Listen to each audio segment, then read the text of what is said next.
जनसेवा ही राजनीतिर मूलमंत्र। लोकों भलमंद बुझिबा नवीन परी नेता परम धर्म और एकमात्र कर्तव्य। कारण जेतेबेले सारा देश गणतंत्र महापर्व पालिबाकू प्रस्तुत हेउछि आ निर्वाचन लढिबाकू नेताए सबु किछि भूली निज निज क्षेत्र में व्यस्त रहिछन्ति। ठीक सेतिके बेले साधारण जनतांक भलमंद सुख दुख बुझिबाकू भूली नाहंती आम प्रिय मुख्यमंत्री। आपन स्कूल रो काम चलिछि। आगे सर काम भलो अछि। आगे आपन शिव मंदिर होई वाला मंदिर काम चलिछि। आगे मंदिर काम सरी गलानी सरी की प्रतिष्ठा चलानी। राजनीतिर हजारे व्यस्तता भितरे भी विकास कामर समीक्षारू विरत होई नाहंती नवीन।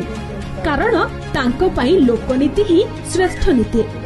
पूर्वरु फोन करी लोकंकु सीधा सड़क विकास काम पचारुथिले आउ एथर वीडियो कॉल रे कथा होई रूपांतरण कामर अपडेट नेछंती नवीन।